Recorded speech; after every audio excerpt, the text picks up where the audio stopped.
Try using your eagle when you want a top-down view.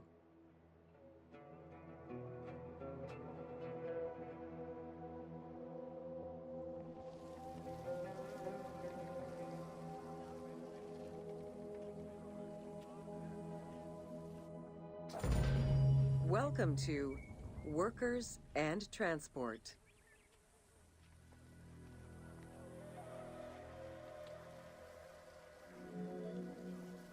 Whether workers were employed for the pyramid construction or at the quarries, the government supplied food and housing.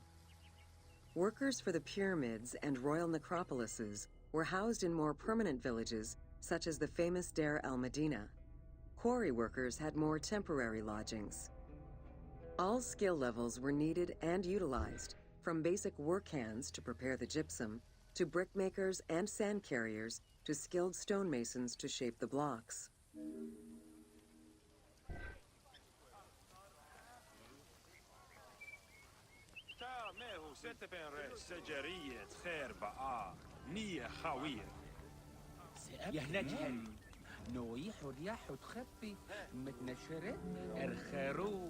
Skilled architects and engineers were employed year-round, while support labor were often farmers who worked on the quarries or construction during the Nile's flood season. The basic laborers were hard-working and versatile. Many may have been farmers who joined the construction during the off-season. Hieroglyphs found in the work villages listed assigned job titles.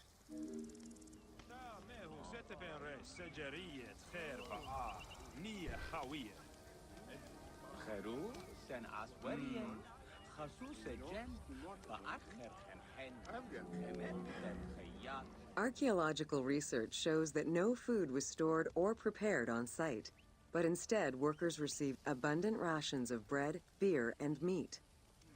These rations were taken care of by an administration outside the village. Medical treatment was also available for those who were injured.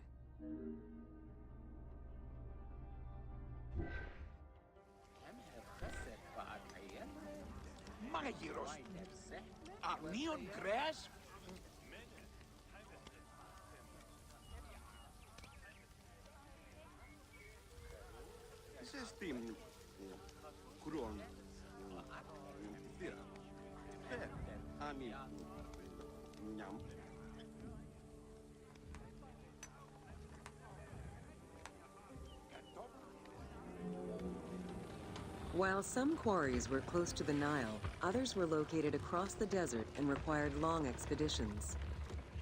These expeditions were sanctioned by the state. They involved complex logistics and required many participants. Transporting a block by land meant that workers had to overcome the weight and friction of the load.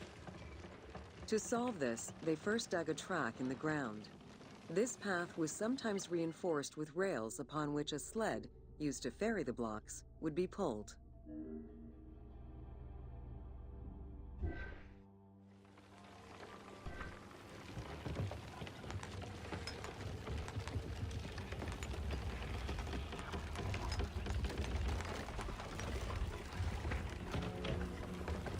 Whenever possible, blocks were toppled from a higher elevation onto the sled.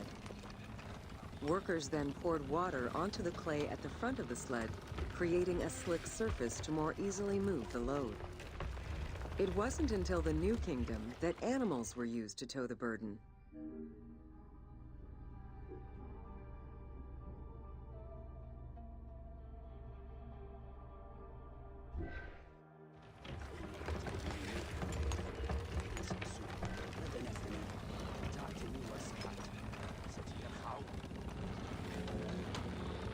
During flood season, the Nile was at its largest and deepest, which allowed the transportation of the heaviest and biggest loads.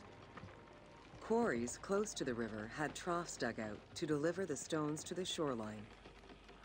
Harbors and wharfs situated at the river's edge allowed the transfer of materials and supplies. Harbor warehouses accommodated additional stocks of stone so that they were available for the winter sailing season.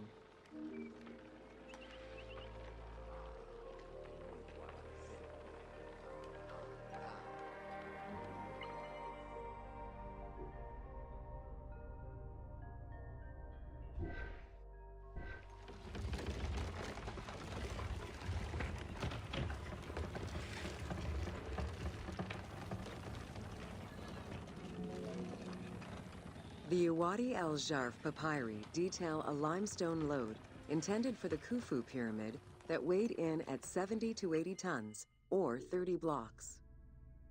One papyrus is a fragment from a foreman's notes taken while working on the Great Pyramid. It details the transportation of limestone blocks from the Tura quarries to the construction site of the pyramid. The other papyri are shipping logs containing archives of the sailors assigned to sail the Red Sea and the Nile.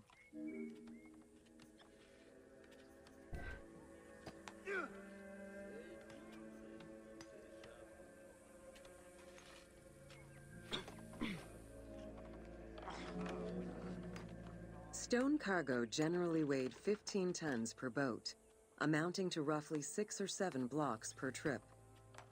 For heavier loads such as obelisks, monolithic pillars, or gigantic statues, larger boats were used. These transports are the ones typically showcased on temple walls.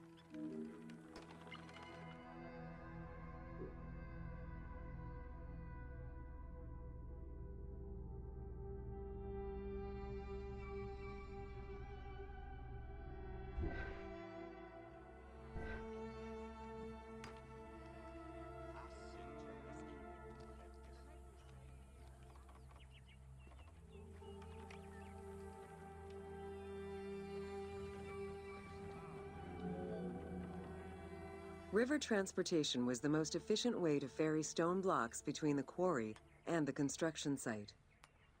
Blocks were transported by flotillas of several types of boats. The most detailed illustration of transport by river is a relief of Queen Hatshepsut's barge with an accompanying flotilla.